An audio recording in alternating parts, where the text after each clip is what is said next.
Washington state legalized medical cannabis in 1998. Recreational stores are not required to be endorsed for medical sales. An endorsed store must have medical cannabis consultants on staff, have DOH-approved product available for sale, and must be able to enter qualified patients in the medical cannabis registry. 420-friendly has been endorsed since 2016. There are 12 qualifying conditions that have been identified by the state of Washington where patients may benefit from the medical use of cannabis products.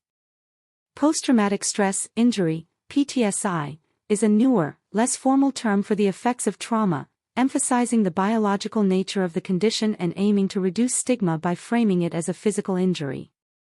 In contrast, post-traumatic stress disorder, PTSD, is the official diagnostic term for a mental health condition with symptoms like flashbacks, avoidance, and mood changes that last for more than a month and interfere with daily life.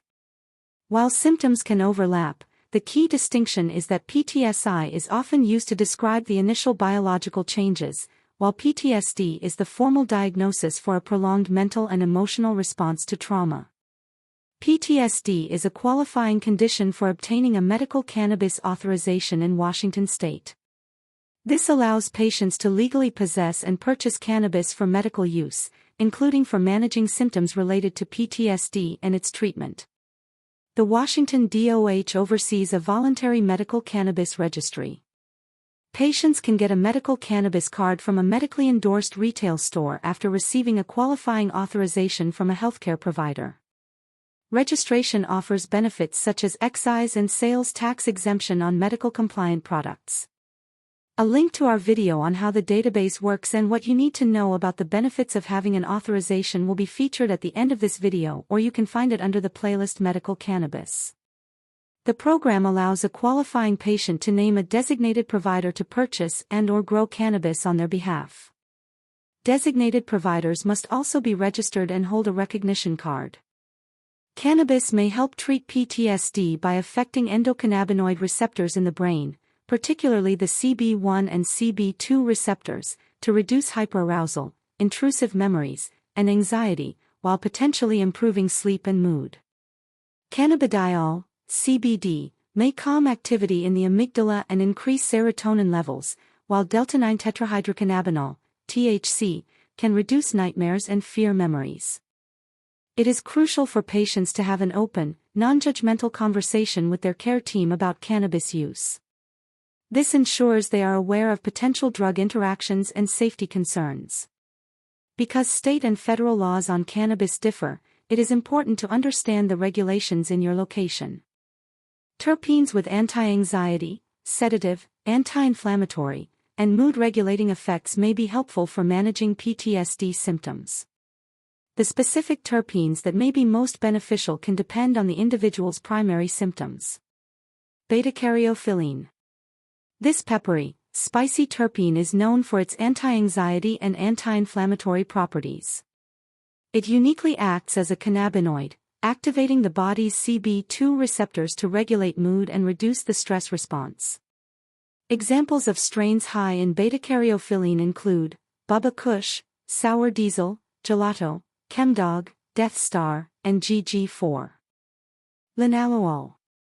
With a floral aroma, this terpene is found in lavender and is known for its potent anxiolytic, anxiety-reducing, and sedative properties. It may help regulate the body's stress response and promote calmness by acting on the central nervous system and modulating neurotransmitters. Examples of strains high in linalool include Do-Si-Do's, Lavender, Skittles, Grand-Daddy Purple, and Amnesia Haze. Myrcene. This terpene has a musky, earthy scent and is recognized for its strong sedative effects, which can aid with insomnia and disturbed sleep. Myrcene also has anti-inflammatory and pain-relieving qualities. Examples of strains high in myrcene include Blue Dream, Grand-Daddy Purple, Grape Ape, White Widow, and Tangy. Humulene. Found in hops, sage, and ginseng, humulene has strong anti-inflammatory properties. For PTSD, this can help address inflammation that may be linked to stress and mood issues. Examples of strains high in humulene include Headband, GSC, gelato. GG number 4, and Death Star. THC and CBD are the primary cannabinoids showing promise for PTSD symptoms, with THC helping with sleep and hyperarousal. A 2021 study found that cannabis with higher THC levels improved PTSD symptoms in veterans. CBD may reduce anxiety and fear by interacting with serotonin and dopamine pathways, leading to better coping and reduced PTSD symptoms.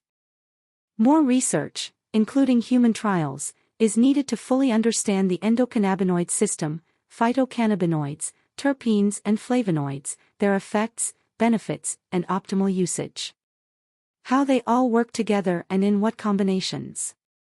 While progress is being made, it is important to always consult your doctor before using cannabis to treat any medical conditions, as it may interact with other drugs, particularly those affecting the central nervous system or metabolized by the liver. It is known that certain cannabinoids may enhance the effects of blood thinners and sedatives, and it could potentially alter the effectiveness of antidepressants and immune modulators. Thank you for joining us. We hope this information has been helpful and that you'll join us as we continue to explore the potential benefits of this amazing plant. Please hit that like and subscribe button and leave us a comment and let us know if there are any other topics you'd like us to cover. Until next time. Peace.